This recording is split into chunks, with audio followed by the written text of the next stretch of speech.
নমস্কার বন্ধুরা, সুনিতার হেসেলে সবাইকে স্বাগত। আমার আজকের রেসিপি নিরামিষ ছানার ডালনা।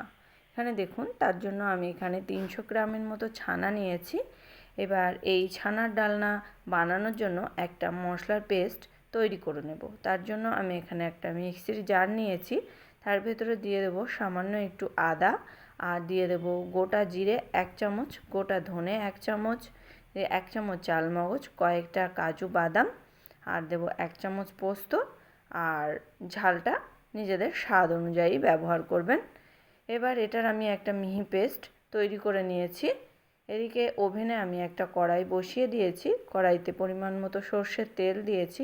তেলটা যখন খুব ভালো করে গরম হয়ে যাবে তখন আমি এর ভেতরে সামান্য একটু গোটা জিরে ফোড়ন দিয়েছি। এবার ওই তেলের মধ্যেই আমি দিয়ে দেব হলুদ আর কাশ্মীরি লঙ্কার গুঁড়ো।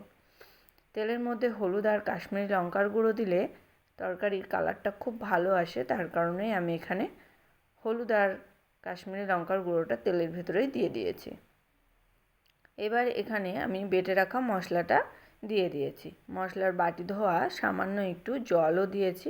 এবার এটাকে খুব ভালো করে আমি মিশিয়ে নিয়ে দিয়ে দেব স্বাদ অনুযায়ী লবণ, আর দেব স্বাদ মতো চিনি।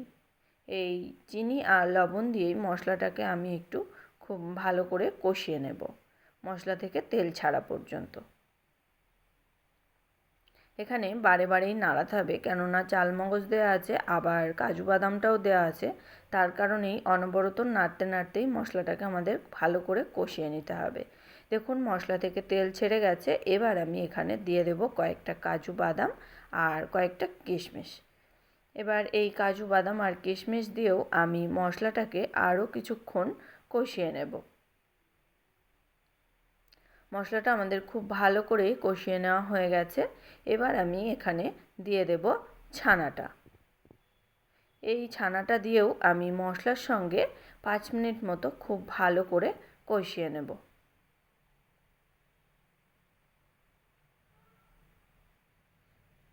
দেখুন, ছানাটা আমাদের খুব ভালো করে কষিয়ে নেওয়া হয়ে গেছে। এবার আমি এখানে দিয়ে দেব সামান্য একটু গরম জল। খুব বেশি জল দেওয়ার প্রয়োজন নেই, এটা একটু মাখো মাখো রান্নাটা হবে, তার কারণে এখানে সামান্য একটু জল দিয়েছি।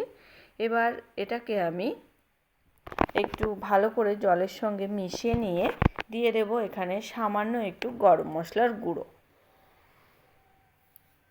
আর দিয়ে দেব 1 চামচের মতো বাটার। এখানে আমি বাটার ব্যবহার করেছি, আপনারা চাইলে ঘিও ব্যবহার করতে পারেন।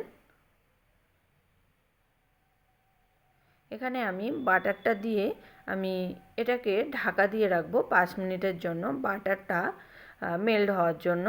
আর তরকারির ভেতরে বাটার আর গরম মশলার ফ্লেভারটা যাওয়ার জন্যই আমি এখানে 5 মিনিটের মতো লো আঁচে ঢাকা দিয়ে রান্না করে নেব। তাহলে ফিরে আসছি 5 মিনিট পর। দেখুন, 5 মিনিট হয়ে গেছে, আমাদের তরকারিটাও পুরোপুরি রেডি হয়ে গেছে। এবার আমি এটাকে নামিয়ে নেব। তৈরি হয়ে গেল আমাদের ছানার ডালনা। এটা সাদা ভাত, রুটি, লুচি, পরোটা সবারই সঙ্গে খুবই ভালো যায়। আর আমার এই রেসিপিটি কেমন লাগলো অবশ্যই কমেন্ট করে জানাবেন। যদি ভালো লেগে থাকে তাহলে একটা লাইক করবেন, আর সাবস্ক্রাইব করে পাশে থাকার অনুরোধ রইল। তাহলে আজকের মতো এই পর্যন্তই। আবার দেখা হবে নতুন কোনো রেসিপি নিয়ে। ভালো থাকবেন, সুস্থ থাকবেন। ধন্যবাদ।